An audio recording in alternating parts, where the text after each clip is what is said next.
Hey, what is up guys? This is Nishi from MST.TV here, back with another Market Watch episode. So today we're covering a few odd cards currently trending on the market. Within the last couple of days, we've actually had some interesting stuff revealed over in the OCG.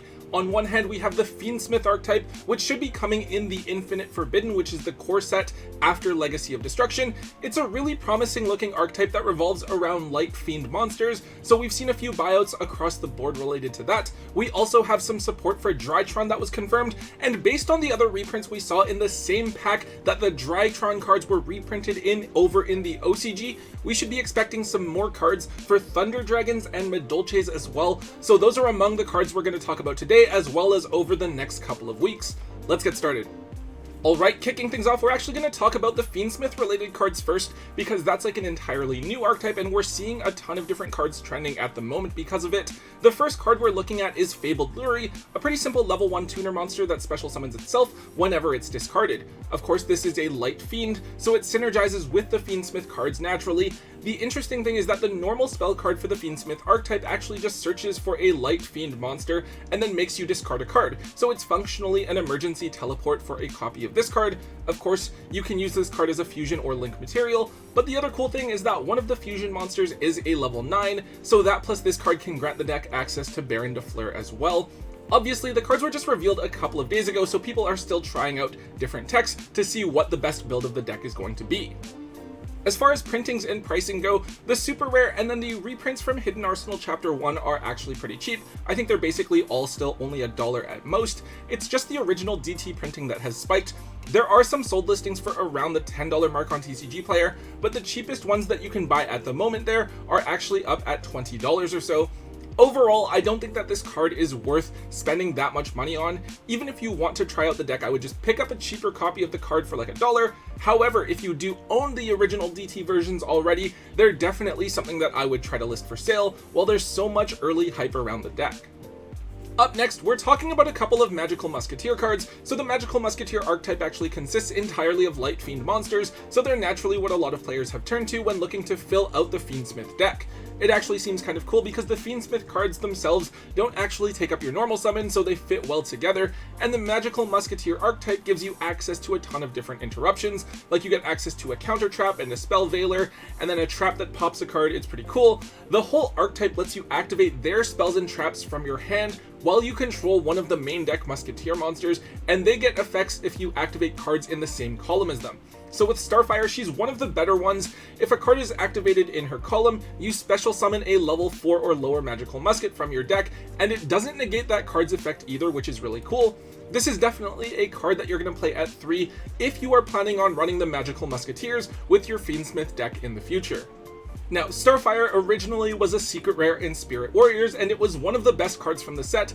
This card and Caspar were the two harder to get cards, and because of that, they were both actually reprinted in Dual Overload as ultra rares when they released Magical Musketeer Max, who is the archetype's Link 1 monster. Now, those ultra reprints haven't moved price-wise at all, but the original secret rares are up by quite a bit. They were down at around only $3 or so because this archetype was mostly forgotten about, but they've already shot up to around $10 to $15, and there's very few quantities on the market right now.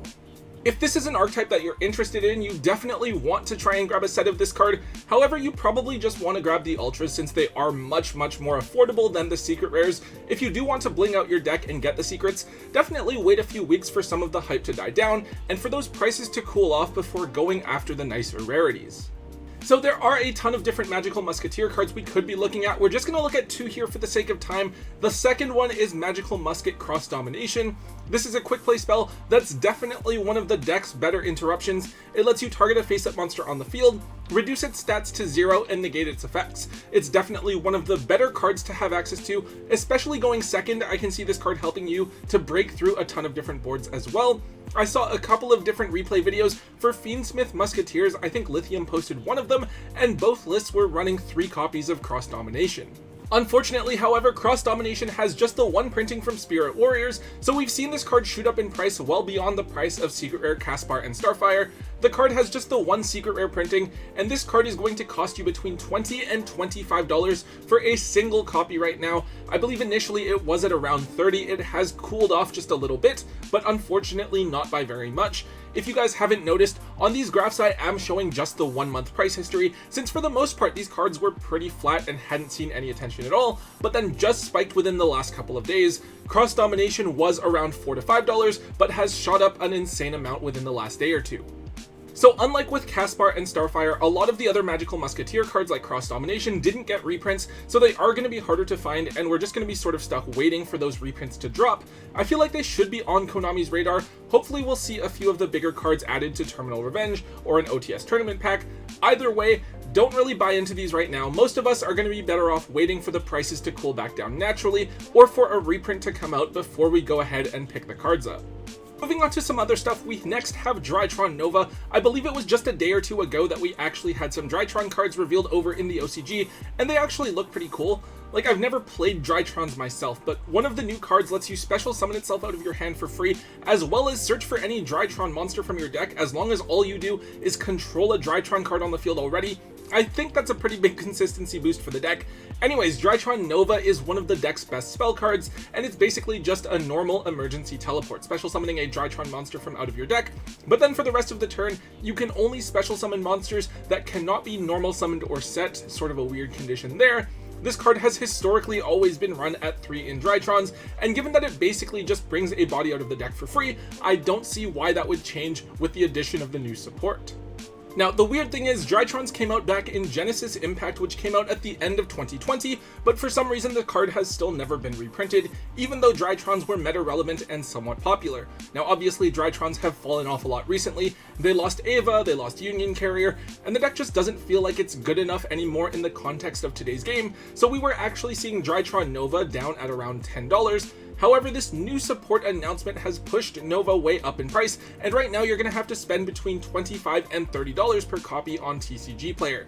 Given that it's been more than 3 years since this card came out, I would assume that it'll have a reprint soon, especially since a lot of the other Drtron cards have been reprinted already. However, also do keep in mind that we don't know exactly when these new support cards are going to be imported to the TCG. It could be the case that we have to wait quite a while to see them.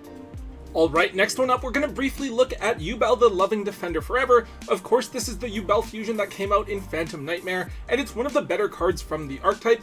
It is what allows Super Poly to be so broken, but it also can't be destroyed by battle or card effects. You don't take battle damage from battles involving this card. It can deal damage back to your opponent, and it banishes monsters that it battles with as well.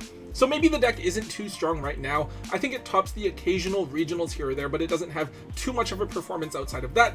The expectation is that with the field spell and other cards coming in Legacy of Destruction, as well as the new fusion monster that the OCG got that we should hopefully be getting later this year, combined with the fact that decks like Snake Eye Fire King in the game should be hit by then, a lot of people are saying that Ubel will be a tier 1 deck eventually.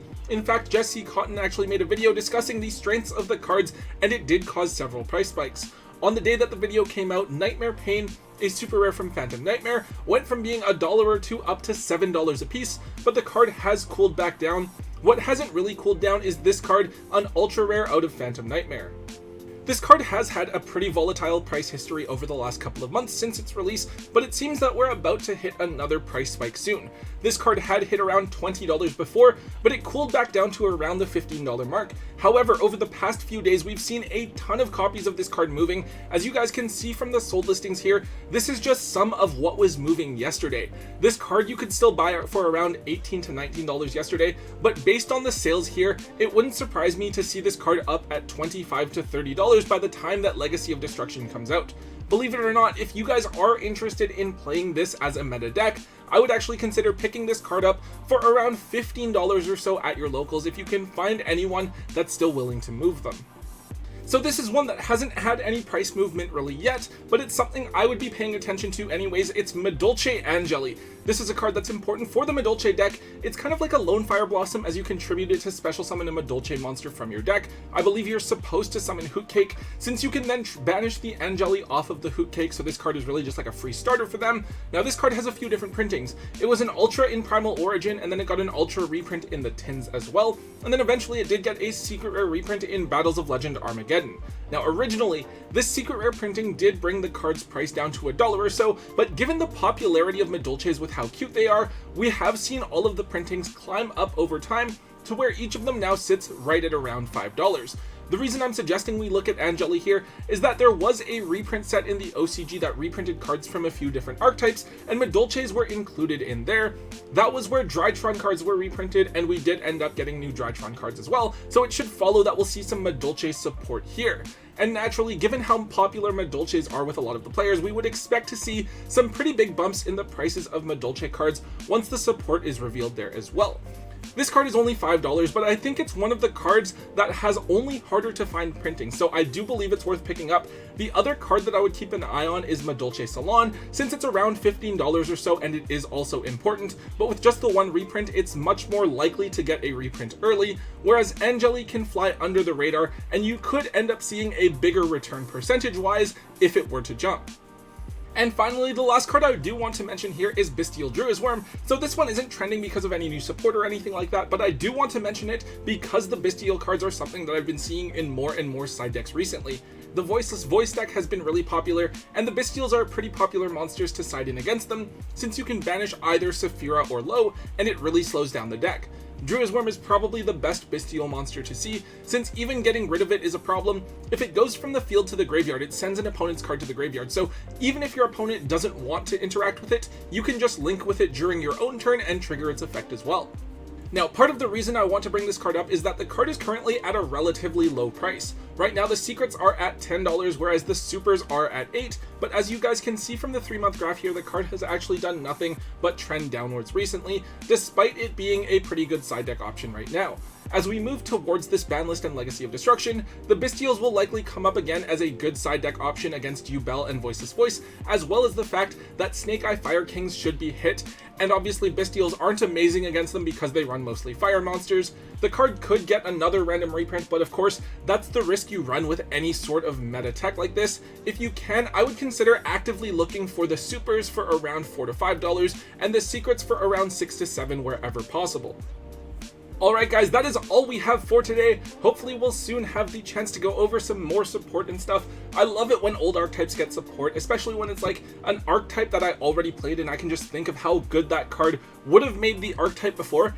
I used to play Dark Worlds, right? And every now and then I think of how crazy it would have been to play Dark Worlds back in 2011 with Dark Corridor released. Oh my god.